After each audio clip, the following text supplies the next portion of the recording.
I promised you some stories about a dogman fight. How's everybody doing? Let me put my glasses on so I can. Hey, special delivery. How you guys doing, or how are you doing? Yeah, I just woke up about an hour ago because I work nights. You know how that goes. So yeah, back in 1993, um, here in the Willamette Valley, my ex had a coworker who came to us one day. He was a friend also, and he explained to us that he had been in a fight with a juvenile dogman the night before, and he had proof. He not only had contusions all over his body, a couple of scratches, front and back, and I think he probably had a cracked rib. He also had a T-shirt that was torn up, bloody from what happened. So, what was going on was that he had been asked by his grandfather to sit a travel RV, little bean thing that the old man had. Somebody had been trying to break into it and had gotten into it a couple of times and had thrown stuff around inside. So he asked his grandkid, our friend, he was in his mid-20s at the time, if I remember right, to, stay in the little RV and take care of it and try to figure out who was, if it was a neighbor or somebody else who was trying to break into it. Well, it took about, a week before this thing started showing up and messing with him. And at first it would pound on the side of the little bean. And it was just a little, like, travel type trailer, small ones, maybe 15 or 18 feet long. So it had been for the family, going camping and stuff like that. But the guy wanted to sell it. He didn't want it tore up. So it started by pounding on the walls. I think it was the second night he said it came, it tried to rock the vehicle. It was up on stands, but it tried to push the vehicle. It made it kind of almost fall off the stands. And that scared the hell out of him, so he went out the door to try to figure out who was pushing on the little RV. And what he saw was about a 6.5 foot tall, maybe 7 foot tall dog man braced against the end of the little vehicle, trying to push it. So he screamed at it, at which point it looked at him, and that got him going. So it growled at him, it huffed at him, and he stood there, it stood there, and then it tried to come for him. So he fucking got out of the way. They got into a scrabble there. He got it off of him. I don't know how, but he did. And when it tried to run away, he decided he was going to chase it down and continue the fight.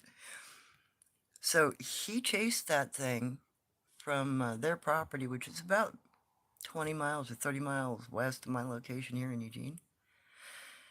Probably 3.5 miles, 4 miles back into marshland. He cornered it down in one of the trails, and they'd been wrestling and tussling and fighting and dodging each other and playing hide and go seek with each other, and he was seriously after it. Like, he didn't go to work the next day because by the time he got back to his place, he was so messed up. He's like, I don't care what I have to say. I fell off a cliff. I'm not going to work today. And then he came and talked to us. God. So anyway, he showed me the location where this particular fight happened and this particular final battle. And he said he probably chased this thing for an hour and a half, 2 hours. And it was dodging. I mean, it was going through all kinds of back terrain. It was trying to get away from him, but it was also playing the lure game. Hey, come get me, and mess with him, kind of challenge him. And he finally got off into this one path area, and they were in a small thicket of like oak, scrub oak, and vine maple. And it tackled him. and he grabbed one of the vine maple to like keep from getting drugged the F away. And it twisted the little 2-inch piece of vine maple around his wrist. So that piece is bent in a loop on the ground. And when he got himself free that time, when they stood up, he finally was able to punch it square in the face and he right hooked it. Punched it right in the side of the head, right here. Rattled his bean enough it shook his head and looked at him like, what? What just happened? At which point, it just kind of smiled at him, grabbed about a 3-inch vine maple tree and bent it over its shoulder height to the ground. Both of those pieces are still in place in that area, and that's where the battle finally ended. So I asked him, what are you going to do about it, because he comes to us, he tells us this story, and he takes us out, he shows us, all the different areas where he had to, go after this thing, where it was trying to dodge him. I mean, and it led him probably 5-6 miles out of the way between point A and point B. So evidently it was trying to mask where it was heading home to. So he ended up going back into the woods repeatedly in that particular area until he was able to secure a relationship with it. He befriended the thing, and it taught him about the dogmen in this area. Now it took, see, he interacted with it for I think 2 years, maybe a little longer. And it wasn't a daily thing, they'd find each other every few months. But it spoke to him, and it taught him things about the area. In particular, things about the dog people in this area. Evidently, the valley is full of them. The valley floor, they're it.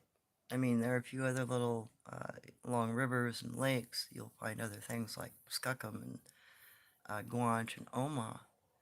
But in the grasslands, it's dogmen. He also learned about the ones up in the mountains, because there are dogmen in the mountains too.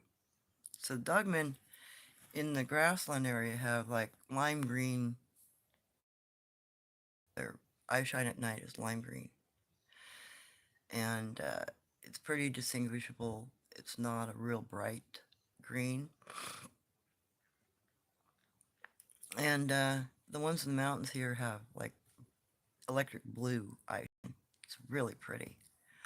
And then we have another one, which is the dog people that, my buddy's dog man friend said to avoid. And they have kind of a lighter green, like lemony, but not like a badger eyeshine, not that bright, just like a pale green eyeshine, almost white. And they're, I think, bigger creatures. Because the dogmen didn't, they feared this thing, whatever it was. And the way it was described, it was like a more ancient form of a dogman that survived a tribe that isn't modern. And I think the inky dog tracks actually might belong to that guy. And the reason why I say that is because the one time when I first moved here in June, about 2 weeks after I got here, I had something at me at about midnight when I was coming back up the hill. And I'm used to, weird things in Oregon because, my God, they're everywhere. I mean, you can't throw a stick and not hit something strange. So I went to try to investigate, because you can get up, 30, 40 feet sometimes and try to take a look. And you aren't going to be in too much danger because that's their comfort zone. Well, I got up at about 30 feet and it growled at me. And when it looked at me, it had this whitish, greenish, just slight glint. And I'm like, whoa, that's not a Bigfoot. I don't know what that is. So I'm going to take the advice. If it's growling, I'm going to leave. Now, last night was a very peculiar incident. And the reason is because the skookum in this area, they monitor the pass-through of something coming through. And it's pretty big. I think it might be that inky dog track guy. Because last night, they were all up on their signal. So they use their family uses owl hoots, great horned owl hoots, to communicate when they're doing the lay low thing, right? And they don't want to be talking. And sometimes they'll mix words or they mix other sounds in too a little bit sometimes. So last night there were 8 of them around me. I got out of my boss's vehicle, headed in, and as soon as she pulled out, I'm hearing, greater horned owls on the ground, which does not happen.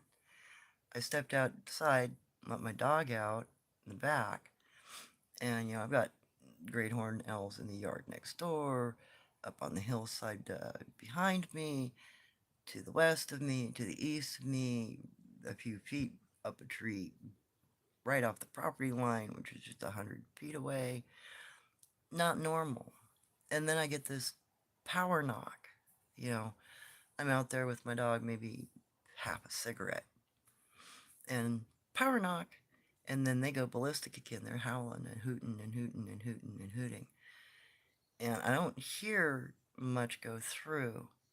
I hear just, and it took about 20 minutes for this thing to go through. And they were either very quiet when it was really close, or they would, signal. So I heard something coming towards the back fence, about 4 steps. And I'm like, okay, so maybe this thing's coming to take a look at me, and that's why they're on the ground. And as it's coming up, I hear a hoot, and then I hear, "We stuck 'em here," and hoot. So they added a sentence in the middle of the hoot to let me know that they were guarding me, I guess. So whatever happened there, it backed off. Maybe because there were so many of them here, and because they said, the phrase, "We stuck 'em here," means don't come up here, you're screwed. And then I heard it retreat, and then it, I think, went on down the roadway. And then I heard another power knock as it left the air. And they all of a sudden are, following it and not so much here. So, yeah, I think that if you make friends with, you know, Sabe,